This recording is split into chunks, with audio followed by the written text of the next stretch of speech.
welcome to Nav Classes. If you are new to my channel or viewing my videos for the first time, then please do subscribe. Hello friends, welcome to Nav classes. आज हम discuss करेंगे feedback की। जो आपने teaching aptitude पे test लिया था हमने, उसके बेसिस पे आपके मैं बता रही हूँ रिव्यूज़ कि मोस्ट ऑफ़ द स्टूडेंट्स के अगर मार्क्स हम देखें 60 क्वेश्चंस लिए थे हमने टीचिंग एप्टीट्यूड में, जो हुआ था मेरे फेसबुक ग्रुप पे और डिफरेंट ग्रुप्स पे जो मैं कंडक्ट कर रही हूँ। तो उसमें आप 60 क्वेश्चंस थे। 60 में से आपने मोस्ट ऑफ द स्टूडेंट्स ने 30 to 40 क्वेश्चंस का सही आंसर दिया है। ठीक है, सिर्फ एक ही स्टूडेंट है जिसने 55 क्वेश्चंस का सही आंसर दिया था 60 में से। तो best of luck to that. और अब मेन प्रॉब्लम यहाँ आती है कि आप इतने सारे क्वेश्चंस के आंसर सही नहीं दे पा रहे हो। तो उसके लिए टीचिंग एप्टीट्यूड में अगर आप मेरे से पूछते हो कि कौन से बुक से पढ़ें, तो यहाँ पर कोई भी स्पेसिफिक बुक नहीं है। आप जिस भी बुक से थोड़ी सी थ्योरी पढ़ रहे हो उतना इनफ है, क्योंकि एग्ज़ाम में कोई भी क्वेश्चन आ जाएगा, किसी भी पर्टिकुलर थ्योरी में से निकल के नहीं आएगा। टीचिंग एप्टीट्यूड में क्वेश्चंस कहीं से भी उठकर आ सकता है। उसमें आपको बेसिकली समझना है कि एक गुड टीचर कौन हो सकती है या हो सकता है, और अच्छा टीचर कैसा बिहेव करेगा स्टूडेंट्स के साथ, अपने कलीग्स के साथ और स्टूडेंट्स के पेरेंट्स के साथ। तो इनसे रिलेटेड क्वेश्चंस आते हैं। कुछ क्वेश्चंस हैं जैसे कि किसने ये लाइंस कही थी, किंडरगार्टन सिस्टम कौन लेकर आया था, और एजुकेशन से रिलेटेड कुछ ऐसे बेसिक क्वेश्चंस हैं जिसके लिए आपकी टीचिंग एप्टीट्यूड से रिलेटेड थोड़ी सी नॉलेज की ज़रूरत है। और कुछ क्वेश्चंस ऐसे हैं जिसमें आपको पता होना चाहिए कि एक गुड टीचर कैसा कर सकता है।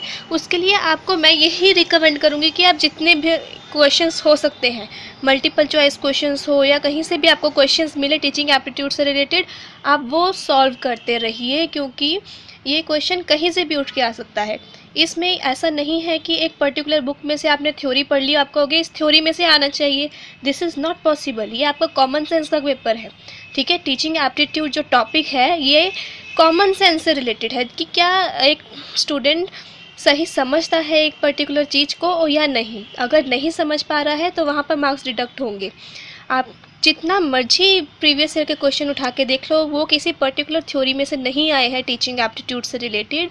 उसके लिए आपको अपनी बेसिक नॉलेज को और ये समझना होगा कि टीचर कैसा है, कैसा होना चाहिए, एक आइडल टीचर कैसा होना चाहिए, उस बेसिस पे आंसर देने होते हैं, जो कि मैं ऑलरेडी पिछले अपने वीडियो लेक्चर्स में आपको बता चुकी हूँ। और मैंने ये जो 60 क्वेश्चंस लिए थे ये भी प्रीवियस ईयर के क्वेश्चंस ही थे, चाहे वो प्रीवियस ईयर के क्वेश्चन किसी आपके स्टेट नेट में आए हों या फिर बीएड में आए हों या फिर यूजीसी नेट में आए हों। तो ये सभी उन्हीं में से निकाल के मैंने आपके सामने प्रेजेंट किए थे और आपने उनके आंसर्स दिए हैं। अभी भी ये फर्स्ट टाइम था आपका आंसर्स देने का, तो ये आपका गुड एफर्ट है। और नेक्स्ट टाइम से सभी बिल्कुल टाइम पे आइएगा। टाइम हमने फिक्स कर लिया है 10 PM, शाम के 10 बजे। ठीक है, तो उस टाइम ये हमने टाइम क्यों रखा है 10 बजे, क्योंकि इस टाइम पे सभी जो वर्किंग लोग होते हैं वो भी फ्री हो जाते हैं और हाउसवाइफ्स भी फ्री हो जाती हैं। ठीक है, तो कोई भी आपका वर्क है तो आप वो निपटा लीजिए 10 PM तक, और फिर आप टेस्ट के लिए रेडी हो जाइए। जब भी टेस्ट होगा उससे एक दिन पहले आपको बता दिया जाएगा कि इस दिन इस टॉपिक के ऊपर टेस्ट होगा, और टॉपिक वही होगा जो मैं कवर करवा चुकी हूँ आपको। तो आप साथ साथ टेस्ट के लिए प्रिपेयर करते रहिए ताकि आपको कोई प्रॉब्लम ना हो, और जैसे जैसे एग्ज़ाम पास आएगा हमारी पूरी प्रिपरेशन हो जाएगी और हम इतने फास्ट हो जाएंगे। और जैसे कि मैंने आपको टाइम लिमिट दी थी 20 मिनट्स, कुछ लोगों ने कहा कि ये बहुत कम थी, लेकिन नहीं, टीचिंग एप्टीट्यूड में सिर्फ एक क्वेश्चन रीड करना है और आंसर देना है, इसकी टाइम लिमिट भी ये बिल्कुल ठीक थी।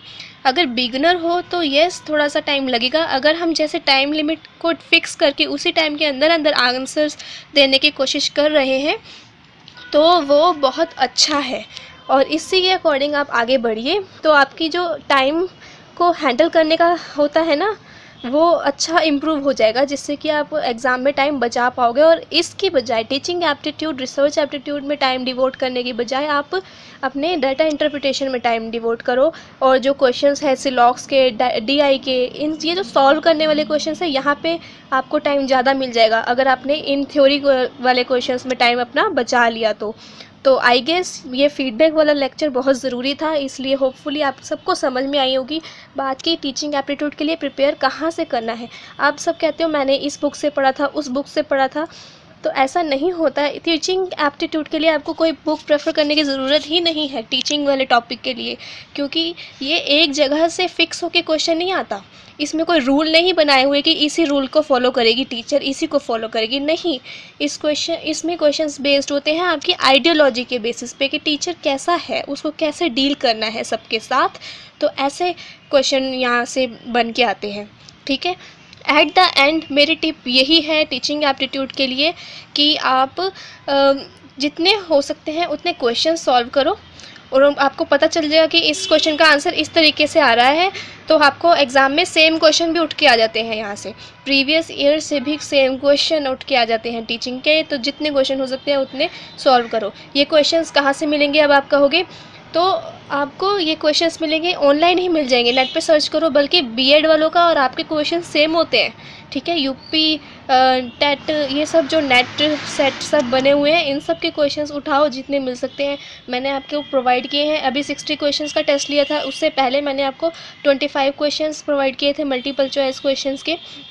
ऐसे हम पहले साथ साथ कंडक्ट करते रहते हैं, सभी यूनिट्स को कवर कर लें, फिर दोबारा से रिवाइज़ करके और क्वेश्चंस लेकर आएंगे आपके सामने, ठीक है। नेक्स्ट आपका टेस्ट होगा सैटरडे को, जो होगा ब्लड रिलेशन पे, तो उसके लिए बिल्कुल प्रिपेयर रहिए। टाइम 10 बजे है, 10 PM, तो कोई भी लेट ना हो। ये भी बेटर है आप सबके लिए कि आप टाइम को मैनेज करना सीख जाए, ठीक है।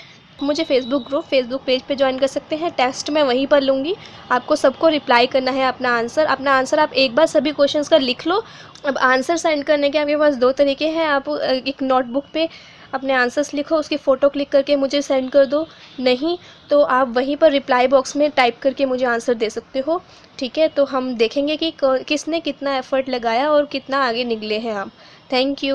Click here on the subscribe button and then click on Nav Classes. You will reach to my channel. Here you can click on bell icon so that you will get notified as and when I upload my new video.